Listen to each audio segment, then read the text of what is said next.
नमस्कार साथियों, जोश नेट जेआरएफ के पीवाईक्यू सीरीज में आपका हार्दिक स्वागत है। साथियों बहुत बहुत वेलकम है। जैसा कि अभी हम लोग पेपर 2 और शिफ्ट 2 के क्वेश्चन जो दिसंबर 2023 के पेपर है उसको हम लोग देख रहे हैं। और इससे पहले हमारे द्वारा जो है जून 2025 के पेपर को कंप्लीट डिटेल एनालिसिस किया जा चुका है। दिसंबर 2024 के पेपर को डिटेल एनालिसिस किए हैं और जून 2024 को भी इन डिटेल्स एनालिसिस इसी प्लेटफॉर्म पे जो मेरा टैगलाइन है पीवाईक्यू से सिलेक्शन के सीरीज को उसे आप प्ले लिस्ट में जाकर के चेक करेंगे। जैसे पीवाईक्यू से सिलेक्शन तक के सीरीज जो यूजीसी नेट हिंदी साहित्य उसे जो हमारे द्वारा किया जा रहा है जोश नेट जेआरएफ के प्लेटफॉर्म पे उसे आप देखेंगे, अपने दोस्तों को बताएंगे।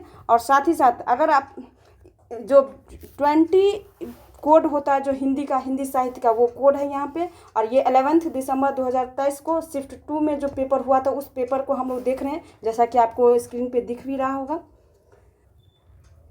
तो अब हम चलते हैं क्वेश्चन की ओर और पीवाईक्यू के महत्व को बताती हूँ कि अगर 10 इयर्स का क्वेश्चन अगर हमारे साथ कर लेते हैं जुड़कर, बिल्कुल देख करके सुन करके, तो आपको मैं 50 से 70% क्वेश्चन आपको यहीं से मिलेंगे। और मैं जैसा कि क्वेश्चन में आप लोगों को बार बार बताती भी हूँ कि ये क्वेश्चन यहाँ से देखो इससे पिछले बार आया है। मेरा पर्सनल एक्सपीरियंस है कि पीवाईक्यू को बगैर अगर कोई बच्चा सोच रहा है कि मेरा जेआरएफ हो जाएगा या नेट हो जाएगा, तो ये बिल्कुल एकदम मतलब सो करके जो नहीं होता एकदम सपना देखने वाला मुंगेरी लाल का, बिल्कुल वैसा ही बात है।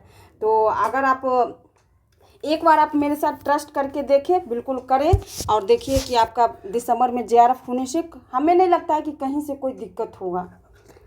तो अब 51 क्वेश्चन हम लोग देख रहे हैं जैसा कि स्क्रीन पे दिख रहा है। और आप क्वेश्चन की ओर बढ़ते हैं और जैसा कि फर्स्ट क्वेश्चन हमारा कह रहा है 51 क्वेश्चन हमारा कह रहा है कि महात्मा गांधी की अध्यक्षता में गठित लिपि सुधार समिति के संयोजक कौन थे। एक तो पॉइंट आप ये ध्यान पे रखेंगे कि लिपि सुधार समिति के बारे में थोड़ी सी आप जानकारी रखेंगे, जैसा कि ये इस प्लेटफॉर्म पे आप लोगों को पढ़ाया भी जा रहा है डिटेल, मतलब विभिन्न टीम के द्वारा, उसे भी आप देखेंगे। तो इसका आंसर देखते हैं कि क्या है, आयोग ने क्या लिया। तो हम लोग जैसा जानते हैं कि इसका फर्स्ट आंसर है काका कालेलकर। ये फैक्चुअल क्वेश्चन है। ये क्वेश्चन इससे पहले भी पूछा गया है आयोग के द्वारा घुमा करके। तो ऐसे भी आप ध्यान पे रखेंगे कि कैसे क्वेश्चन, मतलब कैसे यहाँ का क्वेश्चन वहाँ बनाता है और वहाँ का क्वेश्चन फिर आगे कैसे आपको दिसंबर में कैसे बनाएगा, फॉर्म करेगा, क्वेश्चन यहीं से लेगा। तो चलते हैं आप नेक्स्ट क्वेश्चन की ओर। यानी कि 51 का जो आंसर है वो काका कालेलकर है, एकदम आप लोग याद कर लेंगे। अब 52 क्वेश्चन चल रहे हैं। 52 क्वेश्चन हमारा कह रहा है कि सौरसेनी अपभ्रंश से निकलने वाली आधुनिक भाषा नहीं है, यहाँ पे नहीं पूछ रहा है। तो आप लोग ये देखेंगे कि पहले तो जानेंगे कि पहले है कौन कौन। तो हम लोग जैसा कि जानते हैं कि पश्चिमी हिंदी है, राजस्थानी हिंदी भी है, गुजराती भी है, पूर्वी हिंदी इसका पार्ट नहीं है।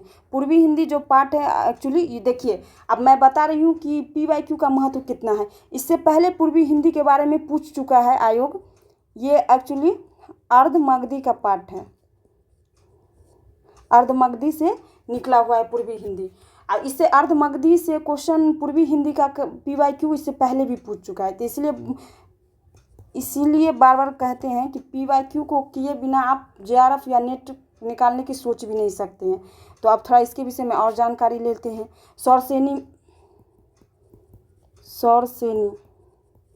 सौरसेनी भाषा के अंतर्गत जो है एक तो राजस्थानी है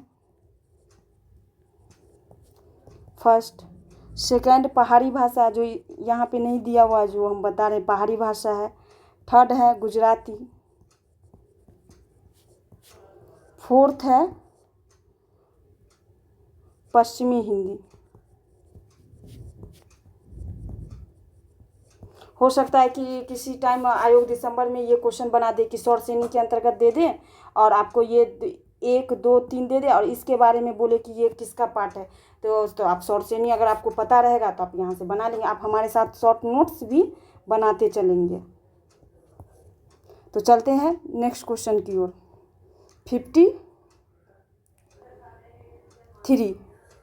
53 क्वेश्चन हमारा कह रहा है कि राहुल संकृत्यायन ने हिंदी काव्य धारा की भूमिका में आदिकाल के किस कवि को हिंदी का सबसे बड़ा कवि माना है। ये क्वेश्चन भी आयोग इससे पहले पूछ चुका है। तो ये जैसा कि हम लोग जानते हैं स्वयंभू होगा। ये फैक्चुअल क्वेश्चन है और वन लाइनर क्वेश्चन है। इसको आप बिल्कुल याद कर लेंगे कि कौन व्यक्ति किसके विषय में क्या बोले हैं। ये याद करके शॉर्ट नोट्स बना करके याद कर लेंगे। यहाँ से अगर क्वेश्चन आयोग पूछेगा तो आपका गलत नहीं होना चाहिए इस टाइप का क्वेश्चन। चलते हैं। और आयोग ने भी इसी आंसर को स्वयंभू को ही इस 53 का आंसर माना। हम जो भी आंसर आपको साथ बता रहे हैं या करवा रहे हैं, कहीं ना कहीं जो NTA का जो फाइनल वेरीफाइड क्वेश्चन है उसको करवा रहे हैं। तो इसलिए आप निश्चिंत रहें कि क्वेश्चन का आंसर इधर उधर नहीं होगा कहीं से। अब चलते हैं नेक्स्ट क्वेश्चन की ओर। 54 देख रहे हैं क्या क्वेश्चन कह रहा है। कुमार पाल प्रतिबोध इनमें से किस जैन कवि की रचना है? जैन कवि पूछ रहा है।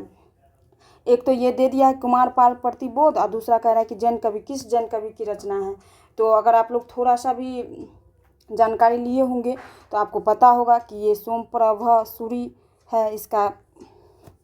तो आप लोग ऐसे ध्यान पे रख लेंगे। इस तरह का एक शॉर्ट नोट्स बना लेंगे। एक तरफ कुमार पाल बोध लिख लेंगे और दूसरी तरफ सोमप्रभ सूरी लिख लेंगे और उसके बाद उसको थोड़ा सा एकदम शॉर्ट नोट क्रिप्सी नोट बनाते चलेंगे। चलते हैं आप नेक्स्ट क्वेश्चन की ओर। 55 क्वेश्चन हमारा कह रहा है कहन श्याम संदेश एक मैं तू पै आयो, कहन समय संकेत कहूँ अवसर नहीं पायो। ये 2 पंक्तियाँ दे दी है और कह रहा है कि उपयुक्त काव्य पंक्तियाँ अष्टछाप के किस कवि की है। तो आप देख रहे होंगे कि क्वेश्चन पूछने का आयोग का कैसा रहा है। एक तो पूछ रहा है कि किस कवि की है, कुछ लाइन दे रहा है, कह रहा है कि ये किसकी रचना है। इस तरह के क्वेश्चन पे आप ध्यान देंगे। तो जैसा कि 55 का जो है वो नंददास है, यानी कि 55 का आंसर 1 नंददास।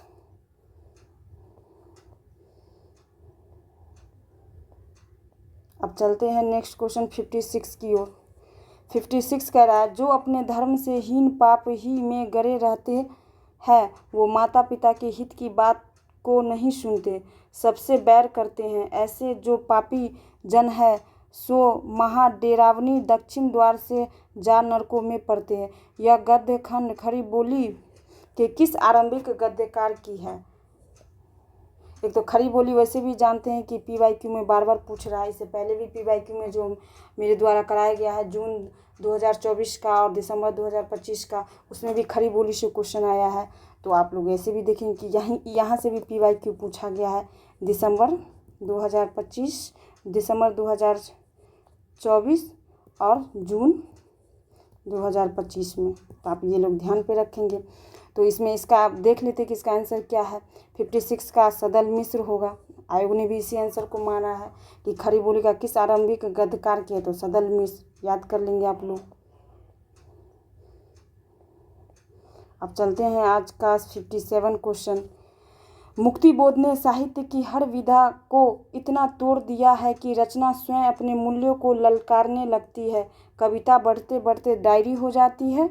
एक देखिए एक लाइन है, कविता बढ़ते बढ़ते डायरी हो जाती है और डायरी चलते चलते कहानी हो जाती है। ये लाइन बिल्कुल आप ध्यान पे रखेंगे क्योंकि हो सकता है कि आने वाले टाइम में दिसंबर में या उससे आगे वाले एग्जाम में क्वेश्चन ये पूछ देगा कविता बढ़ते बढ़ते डायरी हो जाती है और डायरी चलते चलते कहानी हो जाती है, किसके विषय में ऐसा कहा गया है।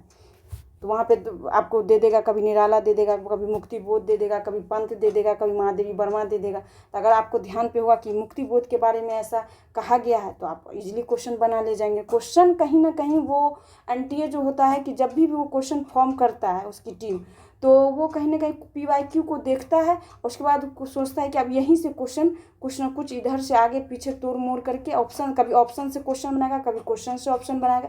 इसी तरह से वो बच्चे को माइंड के साथ खेलता है।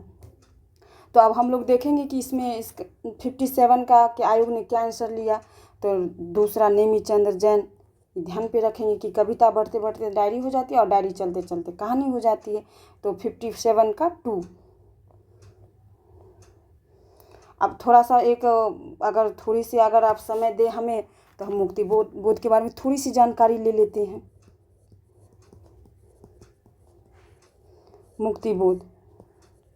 मुक्तिबोध एक तो सबसे पहले हम लोग साहित्य के विद्यार्थी हैं तो एक बात जानते हैं कि ये फैंटेसी शिल्प के लिए जाने जाते हैं। इनका एक बहुत अच्छी लंबी कविता है फैंटेसी शिल्प का ब्रह्म राक्षस। ये आप लोग ध्यान पे रखेंगे। और फैंटेसी शिल्प ऐसे शिल्प को कहा जाता है जब जहाँ पे यथार्थ को व्यक्त करने के लिए, आप लोग ऐसे थोड़ा ध्यान रखेंगे कि यथार्थ को व्यक्त करने के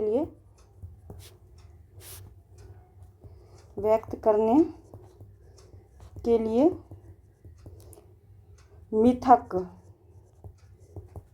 प्रतीक, रूपक, बिंब और अलंकार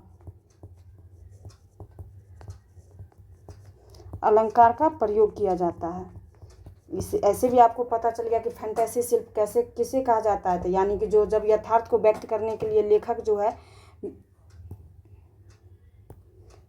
मिथक, प्रतीक, रूपक, बिंब और अलंकार का जब प्रयोग करता है तब वैसे शिल्प को फैंटेसी शिल्प कहा जाता है, जिसके लिए मुक्ति बोध जो है काफ़ी प्रसिद्ध है। और इसका एक लंबी कविता है ब्रह्म राक्षस, वो काफ़ी मतलब अच्छा, मतलब एक क्या कहा जाए, काफ़ी चर्चित मतलब रचना है ब्रह्म राक्षस। तो चलते हैं आप आज के नेक्स्ट क्वेश्चन की तरफ।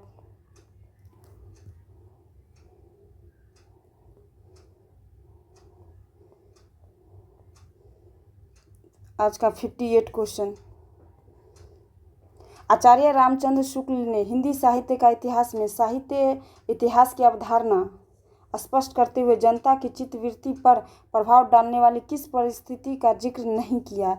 हमारे टीम के द्वारा आपको हिंदी आचार्य रामचंद्र शुक्ल जी की जो पुस्तक है, जो क्या कहा जाए कि जैसे यूपीएससी के तैयारी के लिए एनसीईआरटी का बुक का महत्व होता है, उसी प्रकार हिंदी साहित्य के पढ़ने वाले विद्यार्थियों के लिए जो नेट जेआरएफ करना चाहते हैं तो उसके लिए हिंदी साहित्य का इतिहास काफ़ी मतलब एक क्या कहा जाए, राम बूटी कह सकते हैं इसको, संजीवनी बूटी कह सकते हैं। तो वो भी हमारी टीम के द्वारा बहुत अच्छे तरीके से लाइन टू लाइन हिंदी साहित्य का इतिहास जो रामचंद्र शुक्ल जी के द्वारा है वो पढ़ाया जा रहा है। तो आप वहाँ भी प्ले लिस्ट में जा करके उसे बिल्कुल पढ़ सकते हैं बिना किसी तनाव लिए। तो आप चलते ये क्वेश्चन कह रहा है कि आचार्य रामचंद्र शुक्ल ने हिंदी साहित्य के इतिहास में साहित्य इतिहास की अवधारणा स्पष्ट करते हुए जनता की चित्तवृत्ति पर प्रभाव डालने वाली किस परिस्थिति का जिक्र नहीं किया। यहाँ पे नहीं पूछा है। जब आप क्वेश्चन पढ़ेंगे तो एक बात गौर करेंगे कि यहाँ पे नहीं पूछ रहा है कि हाँ पूछ रहा है, क्योंकि ऐसा अगर धरफड़ी में अगर आप क्वेश्चन सॉल्व करेंगे तो कहीं ना कहीं आपको गलत हो जाएगा, क्योंकि ऐसे गलतियाँ बच्चे करते हैं। और मेरा व्यक्तिगत अनुभव है कि विद्यार्थियों से जुड़े रहने का अनुभव है कि इस तरह के विद्यार्थी बोलते कि मैम हमसे ये गलती हो गया, तो इसलिए बार बार इस चीज़ को ध्यान नोटिस करेंगे। तो अब चलते हैं कि इसका 58 का क्या आंसर होना चाहिए। तो सांस्कृतिक नहीं होगा, बाकी राजनीतिक है, सामाजिक है और सांप्रदायिक है। ये चीज़ आप ध्यान पे रखेंगे। इन्होंने सांस्कृतिक चीज को नहीं शामिल किया है। तो चलते हैं नेक्स्ट क्वेश्चन की ओर। 59 आज का 59 क्वेश्चन। रस सिद्धांत संबंधित ग्रंथ रस तरंगिणी के रचयिता है। तो आप लोग जैसा कि जानते हैं कि रस तरंगिणी के रचयिता कौन है, तो आप भानुदत्त है।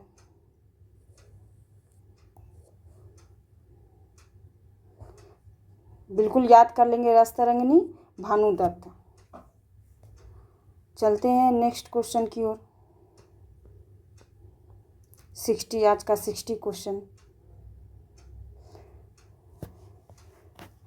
60 क्वेश्चन हमारा कह रहा है शक्ति कवित्व बीज संस्कार रूप काव्य हेतु शक्ति के संदर्भ में यह कथन किस आचार्य का है। ये आपको लाइन दे दिया है संस्कृत में, और ये आपसे पूछ रहा है कि ये किसका है। तो 60 का आप जानते हैं कि ये मम्मट का विचार है।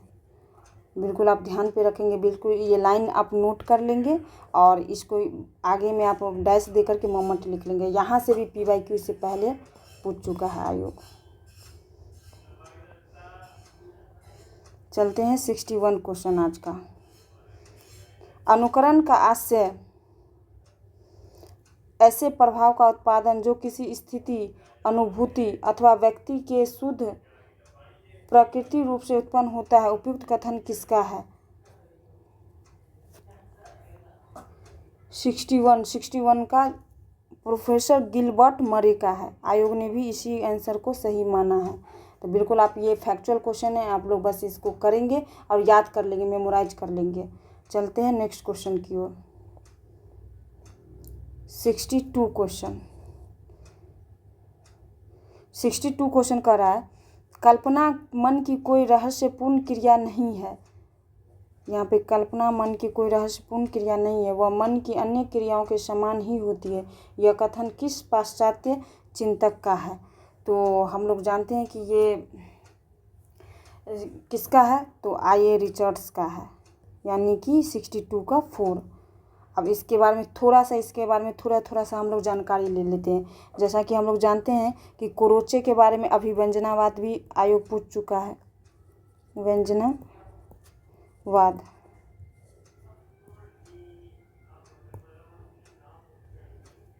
टी.एस. इलियट का निर्वैयक्तिकता सिद्धांत, ये तो आप लोग जानते ही होंगे,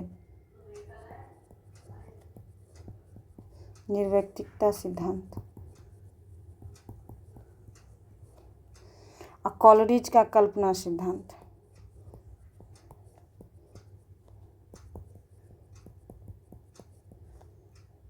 ये कल्पना यहाँ पे आत्मा से संबंधित है, आत्मा से संबंधित।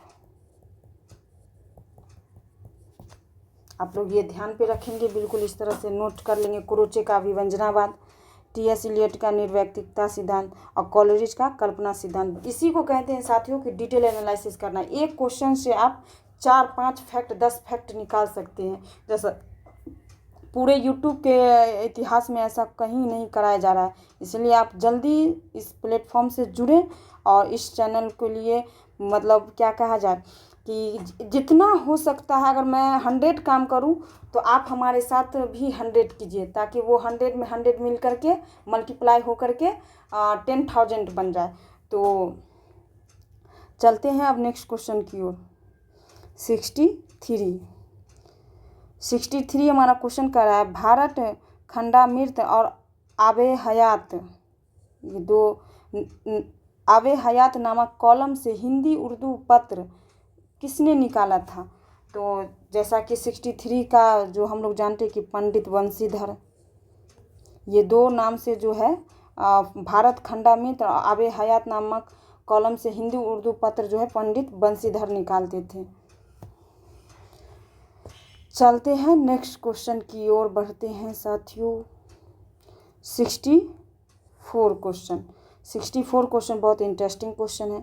बाबा साहेब अम्बेडकर ने पीएचडी की उपाधि किस विश्वविद्यालय से प्राप्त की? यहाँ पे पूछ रहा है कि देखिए, एक तो अम्बेडकर साहब से एक बार नहीं, PYQ इससे पहले भी 2 जून 25 और दिसंबर 24 में यहाँ से क्वेश्चन पूछ चुका है आयोग अम्बेडकर साहब से। तो ये इतने अच्छी पर्सनालिटी है कि यहाँ से क्वेश्चन मतलब आयोग को पूछना पड़ जाता है।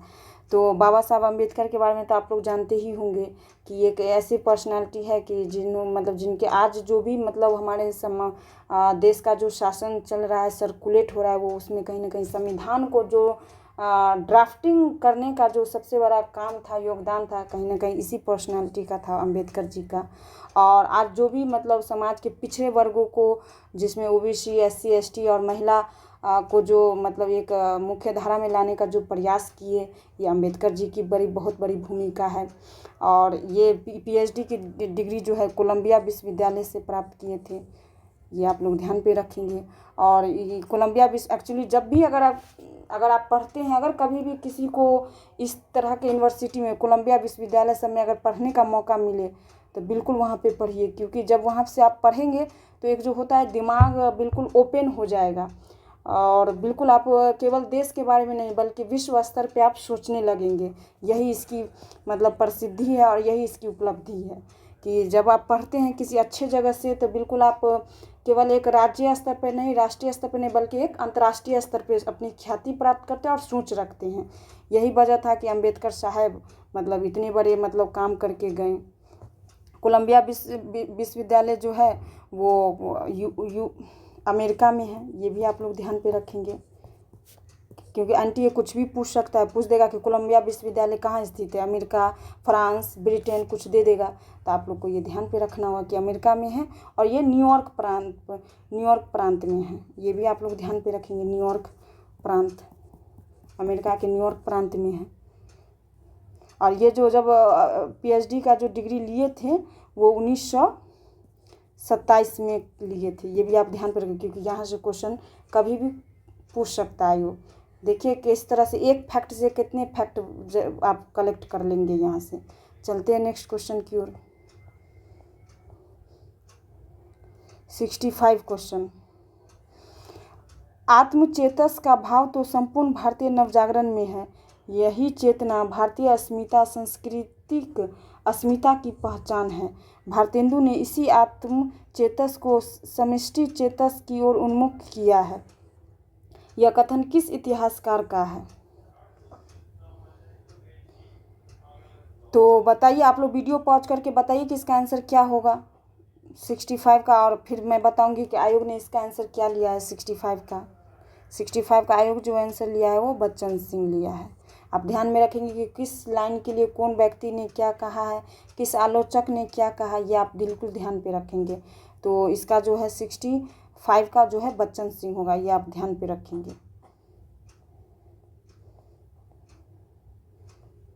अब 66 क्वेश्चन चलते हैं। Next question. एशिया के हरे भरे धर्म वैसे ही पश्चिम विज्ञान की वास्तविकताओं के संपर्क में लाए जाते हैं। सूखी लकड़ियों का ढेर मात्र रह जाते। यह कथन किसका है? देखिए कितनी बड़ी लाइन वो लिख दिए हैं कि एशिया के हरे भरे धर्म वैसे ही पश्चिम विज्ञान की वास्तविकताओं के संपर्क में लाए जाते हैं। तो सूखी मतलब यहाँ पे ये कह रहा है जो भी मतलब ये व्यक्ति है, जो पर्सनालिटी है और विचारक है, दार्शनिक है, वो ये कह रहे हैं कि एशिया का जो भी धर्म है, हरा भरा धर्म है, जो मतलब पेड़ जो हरा भरा होता है, बिल्कुल फूल फल लगा हुआ, वो कहता है कि पश्चिम विज्ञान के जो जैसे विज्ञान की अगर वास्तविकताओं के संपर्क में जब वो आता है तो वो सूखी लकड़ियों का ढेर मात्र रह जाता है। तो ये लाइन जो है एजिट किसने कहा, ये अब हम लोग देखेंगे। तो ये हंटर जी के द्वारा कहा गया, ये आप लोग ध्यान पे रखेंगे। हंटर याद कर लेंगे एकदम एक दो बार बोल करके। चलते हैं नेक्स्ट क्वेश्चन की ओर। 67 क्वेश्चन कह रहा है घनानंद की काव्य पंक्ति काहू कल पाया सु कैसे कल पाया में कौन सा अलंकार है? ये लाइन आपको दे दिया है और कह रहा है कि इसमें कौन सा अलंकार है। तो पहले हम लोग आंसर देख जान लेते हैं कि इसका कौन सा होगा। तो ये यमक अलंकार है, आप लोग जानते भी होंगे यमक अलंकार। घनानंद के बारे में इससे पहले भी PYQ में पूछा हुआ है, PYQ में पहले भी PYQ घनानंद से पूछा हुआ है। और घनानंद के बारे में हम लोग थोड़ा सा ये जान लेंगे कि घनानंद को प्रेम के पीर कवि कहा जाता है। अगर आप लोग भी किसी से प्रेम करते होंगे, आपके पास भी प्रेमी प्रेमिका होंगी, कोई होगा बॉयफ्रेंड गर्लफ्रेंड होगा अगर वर्तमान ट्रेंड में कहें तो बिल्कुल उसके लिए आप कुछ रचना करते होंगे। कुछ ऐसे होंगे जिनको प्रेमी न मिला हो, किसी को प्रेमिका न मिली हो, किसी का कारण बस आप उन्हें बहुत चाहते हो लेकिन किसी कारण बस से वो आपके जीवन में ना आ सकी। तो बिल्कुल घनानंद का भी जीवन उसी तरह है, इसलिए इनको प्रेम के पीर कवि कहा जाता है। ये आप लोग ध्यान पे रखेंगे क्योंकि इनके प्रेम के पीर कवि इसलिए कहा जाता है कि जब उनकी प्रेमिका जो थी वो सुजान, तो सुजान को जब वो बोले कि चलने के लिए तो उन्होंने जाने से मना कर दिया। तो जब जाने से वो मना कर दी तो वो घनानंद जी जो थे वो चले गए वृंदावन गुस्सा होकर के। तो उसके बाद से उन्होंने मतलब उनके विरह में सुजान प्रेमिका जो थी, इसके विरह में उन्होंने वृंदावन में राधा कृष्ण की भक्ति में राधा कृष्ण को बेस बनाया। राधा कृष्ण के में ज़्यादा झुकाव है और कृष्ण में थोड़ी सी कम है, क्योंकि ऐसा कहा जाता है कि प्रेमिका के याद में उन्होंने राधा के मतलब भक्ति में राधा को ज़्यादा महत्व दिया। तो उसी तरह मतलब जब वो नहीं मिली तो उसके विरह में उन्होंने राधा का मतलब इतना भक्ति किया, इतना। उस भक्ति में ऐसा कहा जाता है विभिन्न विचारकों के द्वारा कि ये भक्ति, राधा की भक्ति के साथ साथ कहीं ना कहीं उसमें सुजान की जो पीड़ा थी, घनानंद की जो पीड़ा थी, उस पीड़ा को भी कहीं ना कहीं वो उसमें समाहित किए हुए थे। तो इसी तरह अगर आप लोग भी अगर किसी से बिछड़ गए हों तो बिल्कुल इसी तरह कोई रचना कीजिए जिससे कि आप लोगों को भी कोई जाने, घनानंद की तरह। वो उतने साल वर्षों की बात गुजर जाने के बाद भी आज लोग इसे जान रहे हैं, तो कहीं ना कहीं इसकी रचना में कुछ तो दर्द होगा, कुछ तो विरह होगा। तो बिल्कुल आप लोग भी वैसे घनानंद बन सकते हैं। और वैसे मिल जाए प्रेमी प्रेमिका तो ये बहुत अच्छी बात है। प्रार्थना करेंगे कि आप लोग बिछड़े ही नहीं, कि घनानंद कोई बने ही नहीं।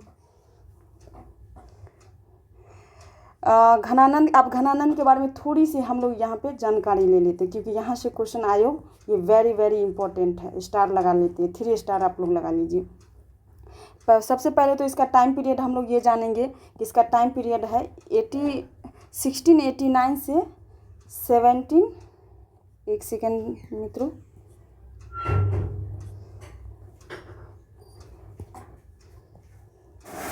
1689 से 1739, यानी कि ये टाइम पीरियड इसका घनानंद जी का है।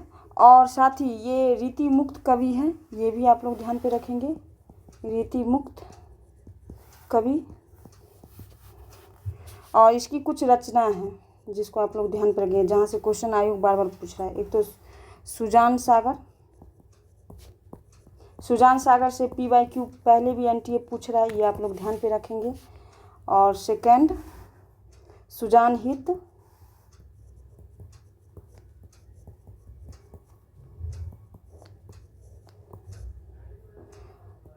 इश्कलता। और फोर्थ, ऐसे तो बहुत इसकी रचना है, लेकिन ये 2-4 रचना जो है प्रेम पत्रिका काफ़ी फेमस है। यहाँ से सुजान सागर से क्वेश्चन आयोग इससे पहले भी पूछ चुका है, सुजान हित से भी PYQ पूछ चुका है, इश्क लता से भी PYQ पूछ चुका है। इसलिए आप लोगों के सामने ये बता देते कि PYQ का कितना महत्व है। तो आप चलते हैं नेक्स्ट क्वेश्चन की ओर। 68 क्वेश्चन, आज का सेकंड लास्ट क्वेश्चन।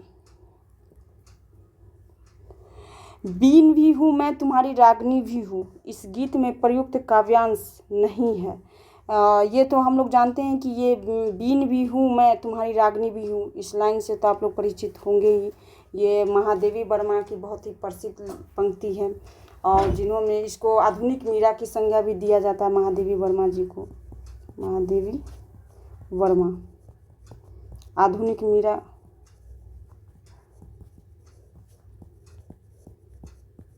ये एक लाइन आप लोग ये ध्यान पे रखेंगे, एक फैक्ट।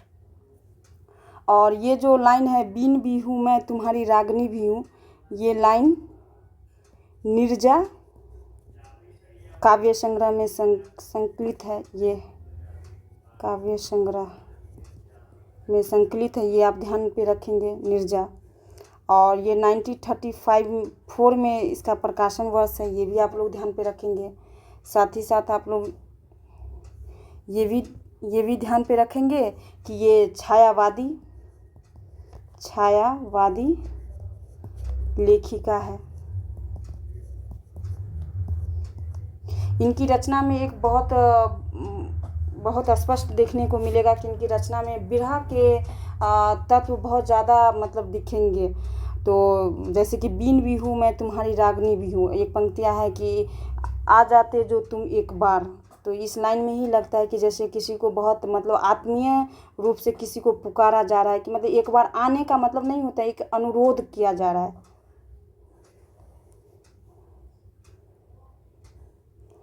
और इस लाइन का अगर देखेंगे अर्थ,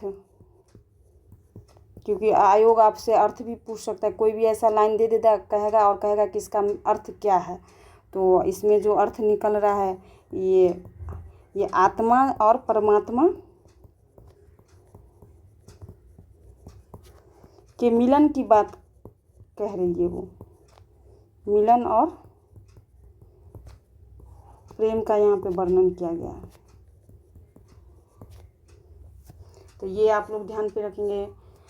और इसका वैसे 68 का जो आयोग ने आंसर लिया है वो अखंड सुहासिनी है। इसमें सुनहली दामनी भी है और कुलहीन प्रवाहिनी शब्द का भी यूज है, प्रयोग किया गया है। और इसमें पूछ रहा है कि आयोग आपसे नहीं पूछ रहा है, तो नहीं में आत्मदीप्त चांदनी होगा, यानी कि 68 का 2 आप लोग ध्यान पे रखेंगे। जब ये पढ़ेंगे आप कविता वाला यूनिट 5 का पार्ट पढ़ेंगे हमारी टीम के द्वारा, तो आप बिल्कुल इस सब क्वेश्चन में आपको सोचना भी नहीं पड़ेगा, ऐसे ही भी आंसर आपका टिक आउट हो जाएगा।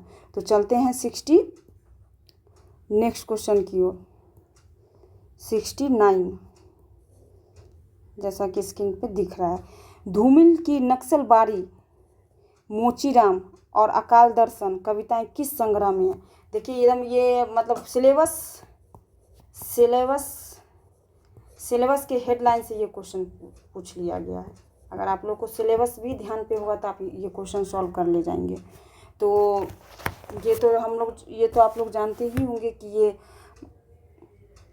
69 का संसद से सड़क, 2 इसमें एक कविताएं संग्रह है। एक तो संसद से सड़क तक है और एक है दूसरा कल सुनना मुझे। तो इस 3 और 4 ऑप्शन को तो आप ऐसे भी काट सकते हैं, क्योंकि ये आपके सिलेबस के पार्ट है ही नहीं। तो एक संसद से सड़क तक बच जाता है। जैसे ही आपका 50-50 को ऑप्शन हटेगा, आपके क्वेश्चन होने की संभावनाएं, सही होने की संभावनाएं बढ़ जाएगी। अब थोड़ा सा इसके विषय में जान लेते हैं कि ये संसद से सड़क तक का टाइम पीरियड क्या है। तो इसका टाइम पीरियड 1972 है, ये आप ध्यान पे रखेंगे। और कल सुनना मुझे में रोटी और संसद ये काव्य संग्रह में कल सुनना मुझे में शामिल है। ये भी आप लोग ध्यान रखेंगे, क्योंकि रोटी और संसद से भी PYQ आयोग पूछ चुकी है यहाँ से। तो चलते हैं नेक्स्ट क्वेश्चन की ओर, आज का लास्ट क्वेश्चन 70 क्वेश्चन। झूठा सच के पहले खंड वतन और देश में भोला पांधे की गली की औरतों के बीच अपने विचारों का प्रचार करने के लिए आई हिंदू रक्षा कमेटी की कार्यकर्ताओं के नामों का सही युग्म है। तो इसके बारे में आप लोग कमेंट करके बताइए कि क्या आंसर होना चाहिए आपके अकॉर्डिंग। अगर झूठा सच उपन्यास अगर आप पढ़े होंगे तो बिल्कुल इसका आंसर आप दे पाएंगे। तो इसका जो आंसर है वो आयोग ने 3 दिया है, यानी कि ईश्वर कौर और ज्ञान देवी, ये दोनों के बीच में मतलब ये झूठा सच का जो पहला खंड है वतन और देश के नाम, और सेकंड जो है देश का भविष्य, ये आप लोग ध्यान पे रखेंगे। झूठा सच ये यशपाल जी का मतलब उपन्यास है, बहुत प्रसिद्ध उपन्यास है। और इस उपन्यास का सबसे बड़ा जो विषय है, इसमें विभाजन की त्रासदी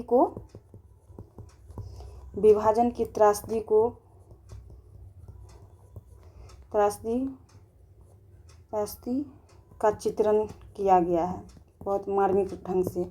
और एक बात ये भी इसमें मतलब दिया गया है कि कैसे कोई विभाजन जो होता है वो जिस पे सबसे ज़्यादा जो प्रभाव डालता है विभाजन का, उसमें कहीं ना कहीं महिलाएं, इसका प्रभाव जो होता है विभाजन का उसमें महिलाएं,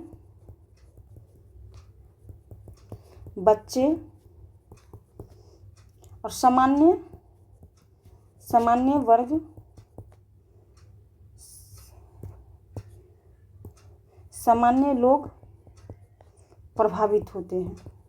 यह अभी भी हाल फिलहाल में युद्ध हुआ था रशिया और यूक्रेन का, उसमें सबसे ज़्यादा कौन प्रभावित हुआ?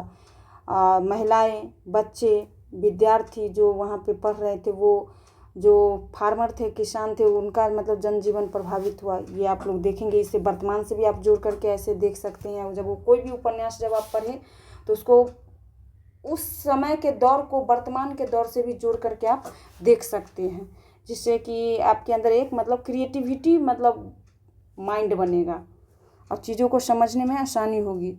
तो आप लोग ये ध्यान पे रखेंगे, क्योंकि यहाँ से क्वेश्चन आयोग पूछेगा ही पूछेगा आपसे। एक तो यहाँ पे पहला खंड है इसमें वतन और देश, तो ये 1958 का है, ये आप लोग ध्यान पे रखें, क्योंकि यहाँ से हो सकता है कभी ईस्वी मैच करने के लिए आपको दे दे। और दूसरा जो है ये तो फर्स्ट हुआ, और दूसरा जो है ये देश का भविष्य, इसका 2 खंड में बटा हुआ है। तो वो 1960 में है, एक 1958 में है वतन और देश, और दूसरा है देश का भविष्य 1960 में। तो बिल्कुल इतना देर बने रहने के लिए धन्यवाद। इसी तरह आप बने रहें और मेरे साथ PYQ से सिलेक्शन तक के सीरीज में आप हमारे साथ 10 इयर्स का कंप्लीट डिटेल एनालिसिस करिए क्वेश्चन का, और बिल्कुल एकदम पीसफुल होकर के और बिल्कुल तरीके से एकदम सीक्वेंस वाइज आपका JRF होने से कहीं से कोई दिक्कत नहीं होगा। एक बार ट्रस्ट करें और फिर मिलते हैं आगे के वीडियो में।